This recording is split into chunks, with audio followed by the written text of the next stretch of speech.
Mr. Jawed.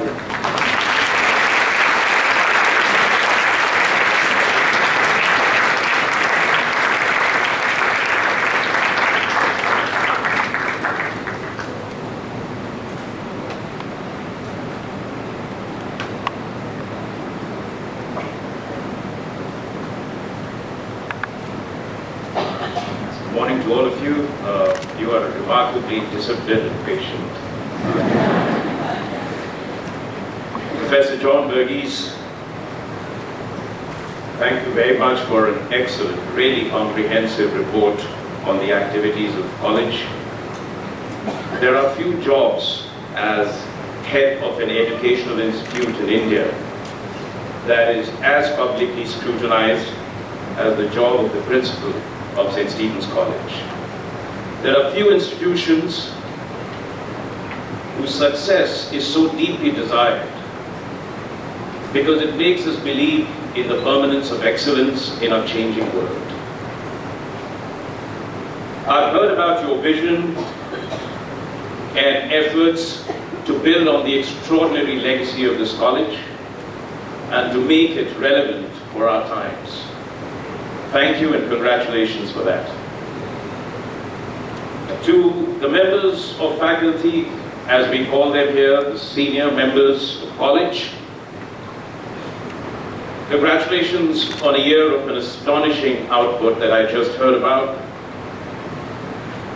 I was often a source of frustration for my own teachers here because they took me more seriously than I took myself. I remember the legends like Amin Saab, Divedi Saab, Kalyan Roy Chowdhury, Vinod Chowdhury, and so Hala Saab, and so on and so forth. Of course, our principal, Reverend Rajpal. But that was the unique relationship, close and personal, between teachers and students that have few parallels elsewhere. So today is your day as well, and so congratulations to you.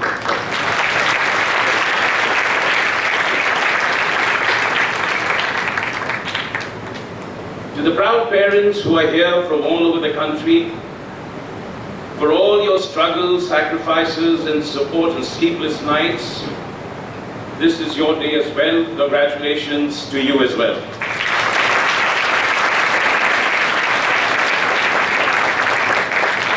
And to my beautiful young women and men who are going to graduate this year, our deepest congratulations. This is a day undoubtedly of mixed feelings, as we all experienced. It's a day of pride and joy for becoming graduates of this great achievement, but there's also a sense of wistfulness of the years that have gone by in a blur, a regret for feelings that might not yet have been expressed and words that were not spoken, and a bit of sorrow that you're going to leave college. And for those of us and those of you who lived in residence, it is also loss of hope. But welcome to the Alumni Club. I can tell you, it is not a bad club to be a member of.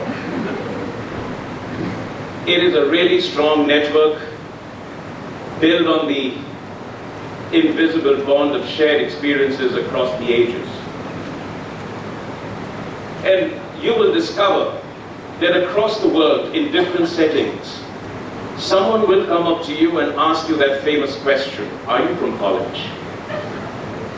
Spelled with a capital C, without a prefix, without a name.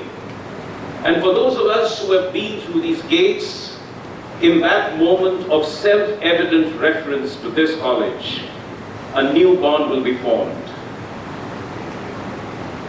This year, just as principal was saying, I had the privilege of hosting 110 alumni at the India House in Singapore. The batches ranged from 1965 to 2016. And the diversity of those ages melded into a unity of friendship. And it isn't just this unity of friendship. In times of high and low, they will speak for you, they will stand for you, and they will stand for college and for our students over here.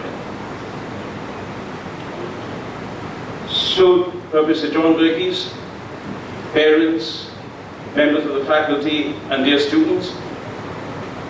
It is customary to begin a speech by saying what a privilege and honor it is to do so. But to come back to the college, to come back to St. Stephen's College for the dismissal service is truly a special privilege to me. I don't know what I did in college or thereafter to deserve this. I thought at first in the glorious tradition of St. Stephen's College, and in a reversal, the principal was playing a practical joke on me. There was a time, many of you don't know, when we used to have a practical joke week, when everything was possible. You could do it on teachers, you could do it on the principals could do it on the students. But anyway, I have wonderful memories of this hall, the freshest debate, the eggs and tomatoes that have left an indelible impression on my sense of smell, of the Mukherjee Memorial debate where I was drowned out by visitors from across the road by simply speaking the truth that Hindu college exists only in the context of St. Stephen's College.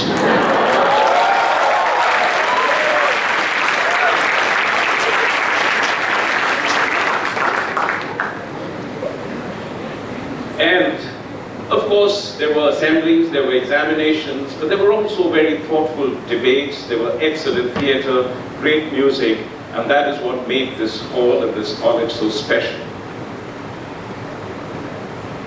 I live downtown in room M5 in Rudra North. That's where I started.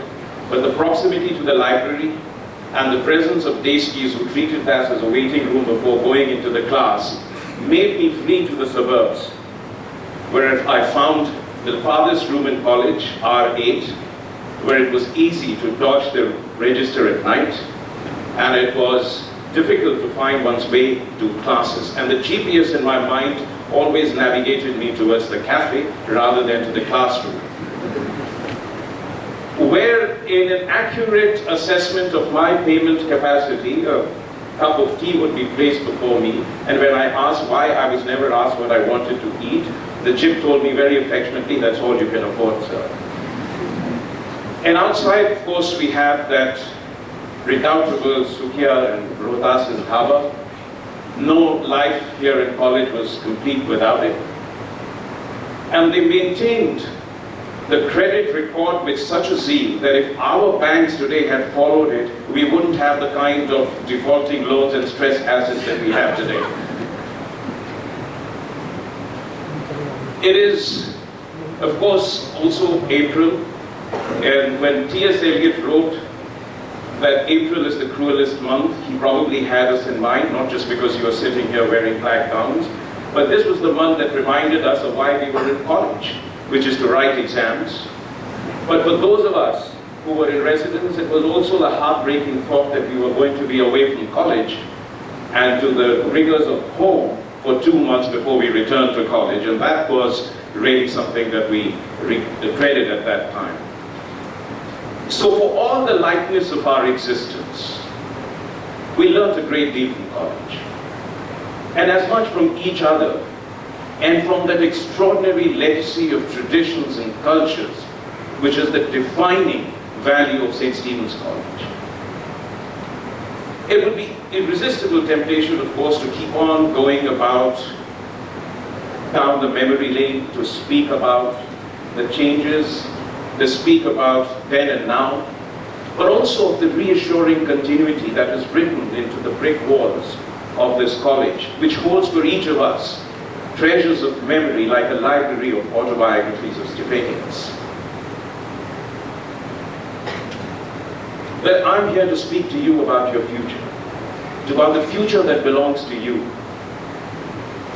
Without a prepared text, uncertain of what I should say to you, for 3 decades separates us in college, but an era separates us in this world. The last 35 years that have gone by since I have left college have seen far more changes in the world than the 35 years before I graduated from here. Every generation lives with that conceit that it is going through a world of profound changes. But we can say with a degree of certainty that this is such a time. For the world is witnessing multiple transitions and transformations that come but rarely in history. We are leaving the industrial age and are entering the information age. The most visible change around us is the dawn of the digital age. From desktop to cloud, from email to social media, from IT services to Internet of Things, and now to machine learning, artificial intelligence, and blockchain. We've come a long distance in such a short period of time, and we are really at the cusp of the new age, really at the threshold of a new time. And technology is changing everything around us. The way we live, work, commute, communicate, entertain ourselves, the way we even produce energy. It is redefining society, politics, economy, and it is creating new questions about law, ethics, governance, privacy, secrecy, about security. But the changes are far more than just this. We are witnessing, well, after centuries, a change in the global order. We are witnessing, after centuries, a relative decline in the West. For 3 centuries, there was the accumulation of economic, technological, military, and political powers in the hands of the West. This was enabled by 2 industrial revolutions, enhanced by the 3rd industrial revolution and the first wave of globalization. But it is the second wave of globalization which is reducing the gap between the East and the West. So we now see a greater diffusion of economic and technological power. We see a relative decline of the West, the rise of Asia, started by Japan, fed by the Asian tigers, by China, and now by India.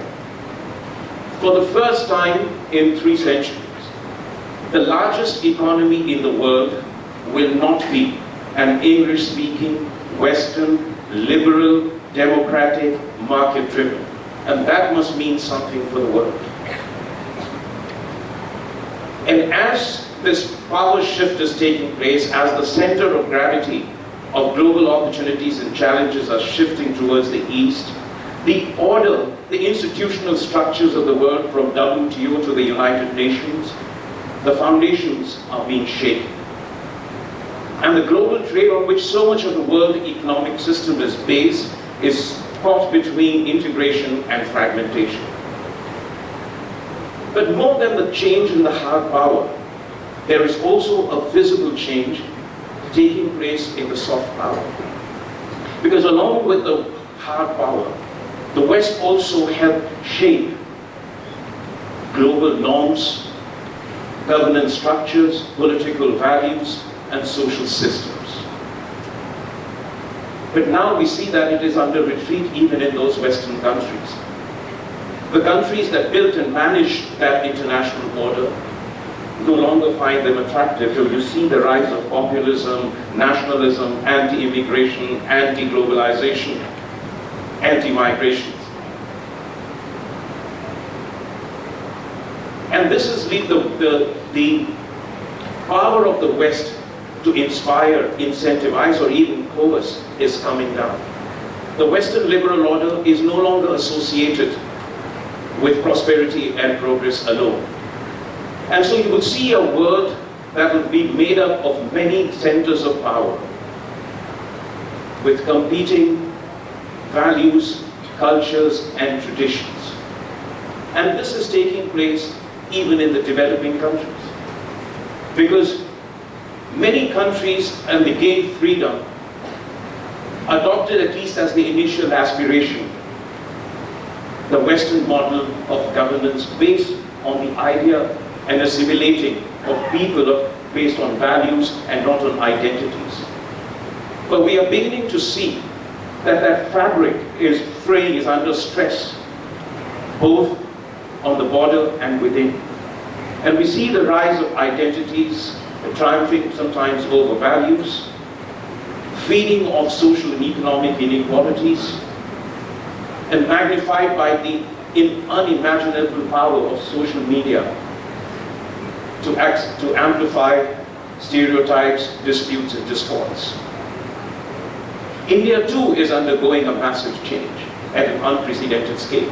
It isn't just about economic growth, investment, trade, per capita income, the digital revolution, the financial markets, the consumer markets, the global integration, the global influence of India. It is also about society, about the rise of the surge of expectations, the tide of aspirations, the impatience for change, the rise of belief beyond big cities and towns, the democratization of access and opportunities even in the face of obdurate and almost impossible inequalities and persisting social stratifications. It is also about who we are as a nation and as a people and what defines us, values or identities. What do our institutions mean? The foundational principle of our republic, the moral stream that defined our freedom struggle and our birth as an independent nation. We have never been more secure or stronger beyond our boundaries. We have never been surer of our existence as a nation and more confident about our economic prospects, but we seem vulnerable from within. The edges on the identity also seem to be getting rougher. The fault lines get deeper. And it is showing up in multiple ways. And these are questions that the youth of tomorrow will grapple with. And it mirrors the challenges that is taking place across the entire world. So we are entering a world which seems to be leaving behind one order and is not quite sure of where it is going. You see, of course, tensions, you see turbulence, you see violence, migrations, dislocations, geopolitical competition, resurfacing. But you also see great freedoms, unprecedented opportunities, better education and health, and more prosperity around the world. But you're entering a world which is where the change is accelerating, where the jobs of today may not exist tomorrow, and the jobs of tomorrow are yet to be born. We are living in a time of data and connectivity, but we will be grappling between its power and its perils. We are living at a time when you're entering into a world where climate change will no longer be an abstract science, but a lived reality that will affect our lives, our livelihood, and our economies. You're entering a world where the West will no longer be luminous and welcoming, and the world will be as much shaped by a rising Asia of many values, cultures, and thoughts. But above all, you're entering a time where there is no settled order, where there is no predictable path, where there is no clear hierarchy, where being from St. Stephen's College will no longer be just a passport to opportunities, and being from a small village is no longer a barrier to it either. But every age of disruption, my dear fellow Stephanians, is also an era of opportunity. Never, never in history has there been so much opportunity for enterprise and for creating value. Technology has given us today an unimaginable power to address problems that seemed intractable, to mainstream the marginalized, to empower the weak, to equip the youth to unleash enterprise, to reform governance, to make citizenship participation more real, to reform delivery of public services and goods, to bring villages and cities closer together, to improve education and health. And yours is a generation that is more irreverent, more willing to question, more willing to explore and experiment, more willing to speak truth to power. You are less cynical, more engaged, more committed and concerned about society, about environment, and about making the world a better place.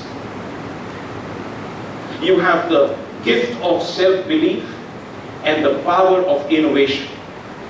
I enjoy nothing more than meeting with youngsters around the world because they inspire me with the power of imagination, creativity, and their inspiration, and their desire to make this world a better place. And wherever I have been, in Singapore is the hub for the best in the world. Indians stand out for their drive, for their enterprise, and for their confidence. And you here are the best of our best. So the world is at your feet.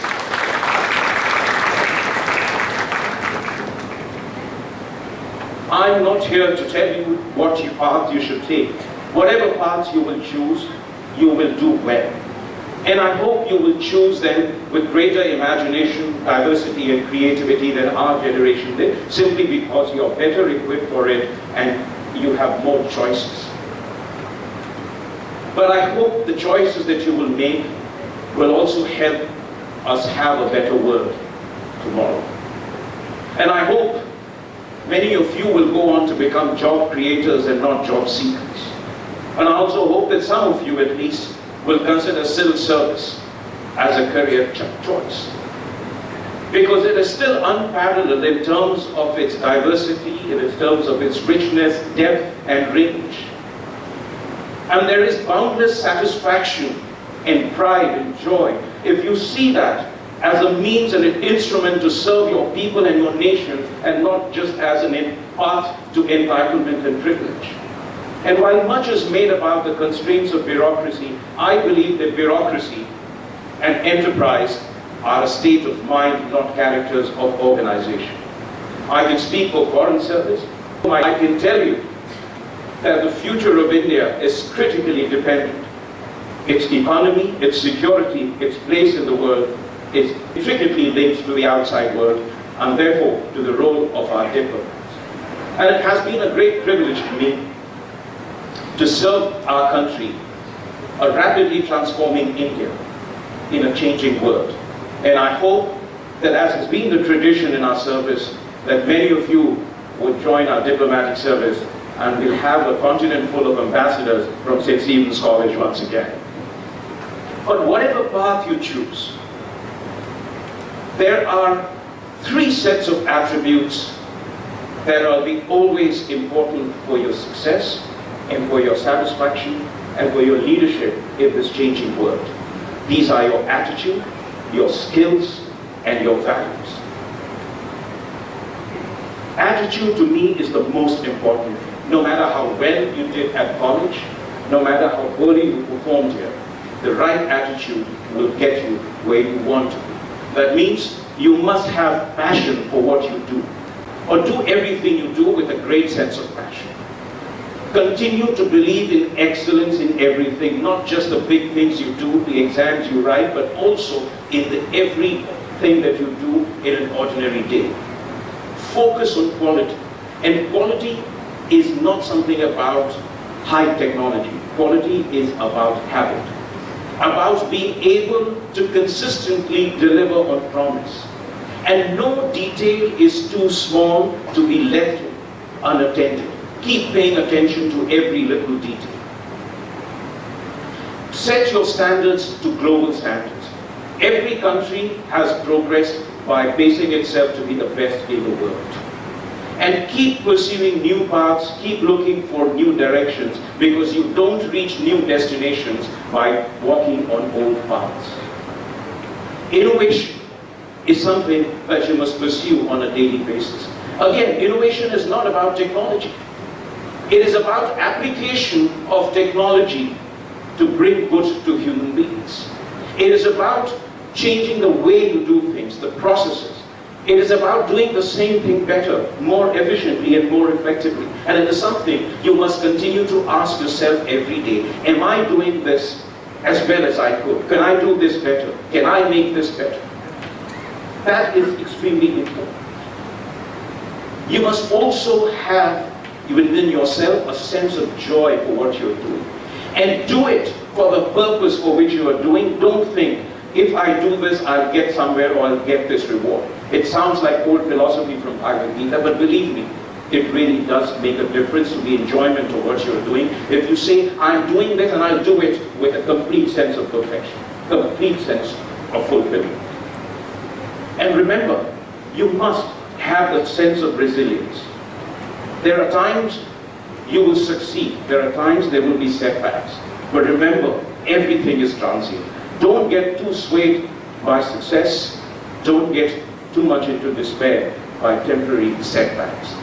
And remember, in this world that I have described, cross-cultural sensitivity is going to be a key to your success and to your pursuit of life.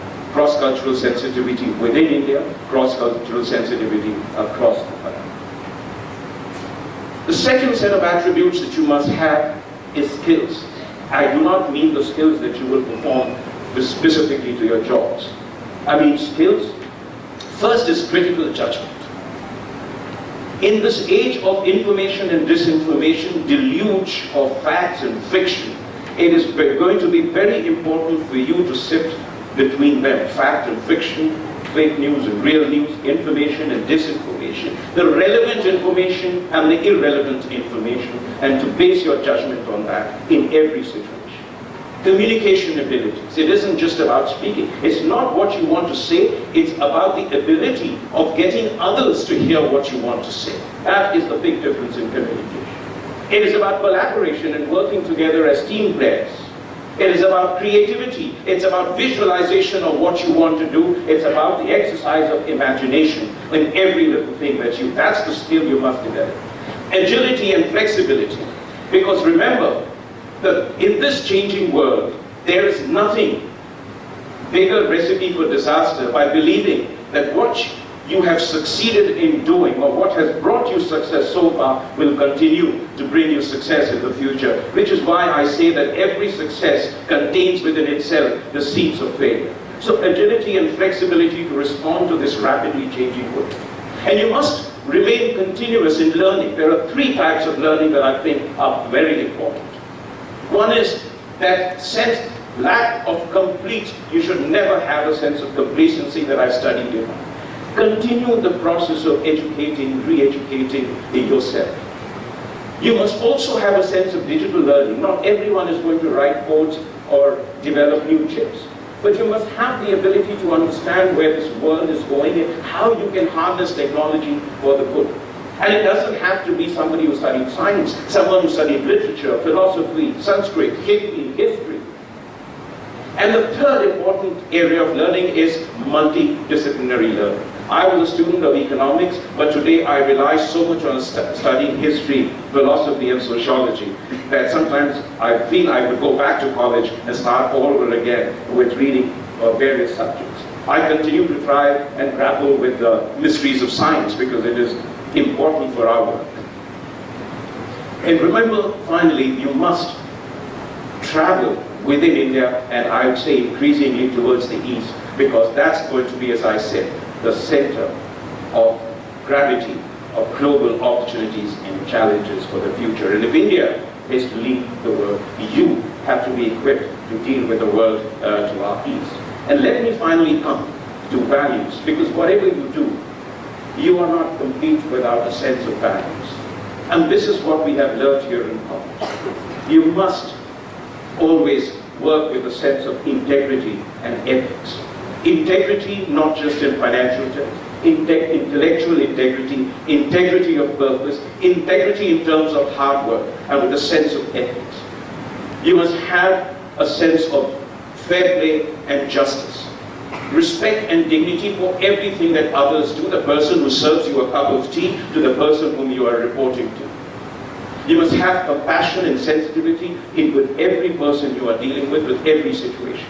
Try and put yourself in the other person's shoes and see what the world looks like.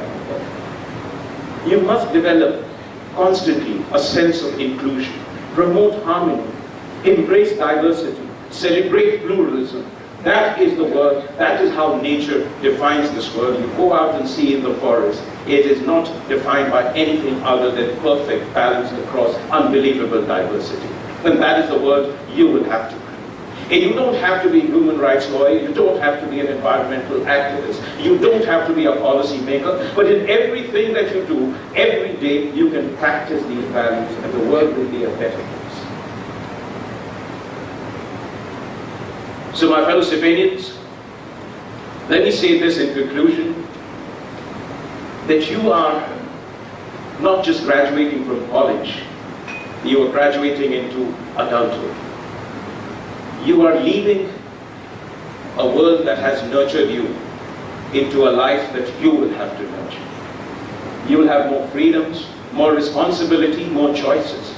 But you'll also have distractions, temptations, sometimes a desire for shortcuts, and sometimes confusions and setbacks. You will not have the comforting envelope of your college, your teachers, and your parents. The choices you will make will be critical. Always go back to your intuition and instincts. Go back to the values that you learned along the way. Focus on what is within your control, not what is beyond your control. And never, never fail to reach out to your friends, to your family, and to your fellow alumni. They will stand for you in good and bad times, in moments of doubt, but also in moments of joy. So you set forth in this world